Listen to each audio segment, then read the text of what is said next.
waxaa warbaahinta la hadlay isla markaasna warbixin naga siin doona qaybaha kala duwan ee goobjoogayaasha ay soo saareen gudoomiyaha guddiga komishanka doorashooyinka Soomaaliland Cabdirashiid Riyaarac. waxaanu runtii halkan kaga qayb galnay ama ugu nimi shir jaraa'id oo ay qabanayeen goobjoogayaashii qayb ka mid ah caalamiga ahaa ee inoo yimi intii ugu faraha badnayd oo runtii report hordhac ah soo saaray lana wadaagay caalamka iyo Somalilandba aad iyo aad baan ugu mahadnaqaynaa imaadka ay dalka inoogu yimaadeen iyo markhaatiga ay ka noqdeen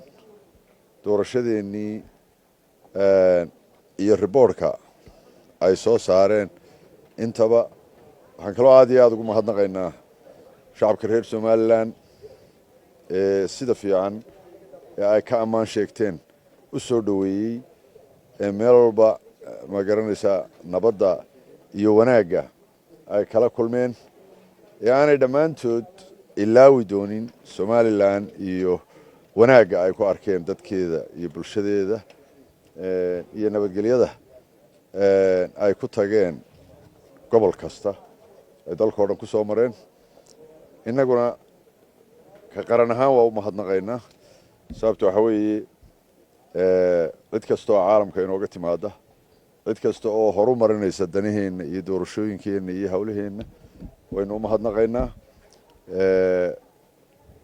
marka aad iyo aad baan ugu mahadnaqaynaa runtii reportkay soo saareenna aad iyo aad baan ugu faraxsannahay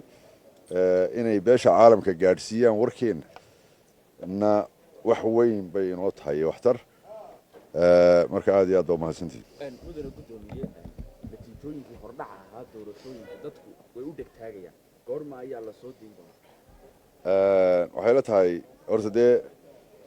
waxaa ka warqabtaan reer Somaliland baa wadatiino in roobab ka da'een bariga roobab xoog leh baa daay ku talagalkii roobabkaas waxbay ka bedeleen gaadiid badan oo ay ahayd inuu habeen hore inuu xalay tafiidkii dhaqaaqo uu socon kari waayey qaarkood ilaa hadda way weli socon kari laayihiin ama way gaari kari laayihiin meesha sidaa darteed degmooyinku inay mar soo wada daayaan adliis golayaasha deegaanka ayaa qurux badnayd waa inta badan way dhan tahay tirintii goobuhu dhammaanteed waa la dhameeyey in badan oo ka mida degmooyinkana waa dhan tahay marka waxaan rajaynaynaa haddii ay caawa goor dambe noqon weydo inay berri noqoto insha allah oo lagu dhawaaqo hordhicii u horreeyey ee ka soo baxayey degmo doorashooyinka wixii ka dambeeyana ay tahay markaa in hore loo sii galo oo tii baarlamanka iyo dee ku dhawaaqisteedii rasmiga ahayd wakhtigeedii la gaaro gudoomiye markii ugu horeysay ma aha goobjoogayaal caalami ay ka soo qayb galaan doorashooyinka Somaliland maxay kaga duwanaanaysaa isla markaasna ay ku soo kordhinaysaa doorashooyinka Somaliland waxay kaga duwanaanaysaa horta kow waxa ilaahay amarkii inoogu qurux batay bay qayb ka noqday doorasho qurux badan bay inoo dhacday laba doorasho is saaran baa inoo dhacay Somaliland oo qulubteedu iswada raacday doorasho baa inoo dhacday hadday xusbiyada tahay hadday xukuumadda tahay hadday bulshada tahay haddii ma garanaysaa komishan dhammaan meel wada jeeda doorashooyinka hore dhici jiray dee waa ogeydeenoo intooda badan iyadoo ama muran iyo wax iska jiraan bay dhici jireen waxay kaloo kaga duwan tahay waxaa maraysay madaxaadu qiimo badan madaxweyneyaal ku jiraan marka way ka bedelan yihiin runtii dee qolyihii hore iman jiray miisaankooda ka culus waxaa kaloo ogtihiin inta safayr ama safaaradood ee joogta ee inoo timi iyaguna aan filayo 22 safiir ka badan yihiin ayaa dalka ku sugan macno kale ay bixinaysay oo waxa weeye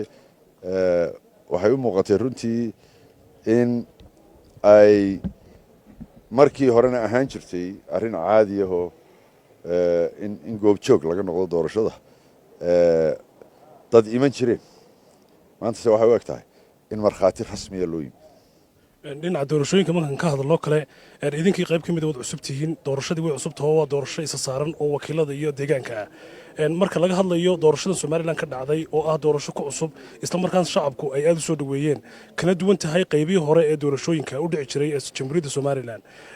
komishan ahaan maxay idin sameynaysaa tani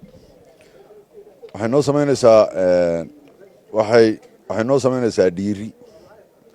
waxaanu runtii ugu weynaanu ka helay waxa weeye in aanu aragno in shacabkii Soomaaliland doorashooyinka u bislaaday in marka abaalgudku yahay in cid walba komishanka doorashooyinku ku riixo in doorashooyinku waqtigoodii dhacaan si dadka u bislaaday ee doorashada raba ay mar walba u helaan doorasho waqtigeedii ku dhacda oo laga saaro doorashooyinka dib loo dhigayo iyo waqtiga dheer ee ay sugayaan aad iyo aad bay runtii shacabku u mahadsan yihiin way dhiibteen codkoodii ma aha ka codaynta ay xildhibaanada ku dooranayeen waxay dhiibteen Soomaaliland ay doonayaan siday waqtahay ugu dambeyntii gudoomiye su'aashan ku weydiinay waxay tahay qaybta ugu dambaysa ee shacabka Jamhuuriyadda Soomaaliland oo kale way ku daawanayaan imka waxay sugayaan in natiijadii lagu dhawaaqo komishankii bay ka war sugayaan waa maxay fariinta u diraysaa waxaan leenahay waa ku dhawaaqaynaa hawshii waa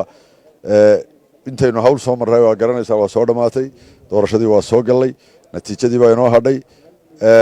natiijadaasna si dhakhsale baa teeda hordhaca ah komishanka doorashooyinka ugu dhawaaqaya haddii alla ka dhigo waa khadar maxamed maxamuud khadar qulle iyo sawirqaadi cabdi cumar jibriil telefishinka qaranka Soomaaliland magaalada Hargeysa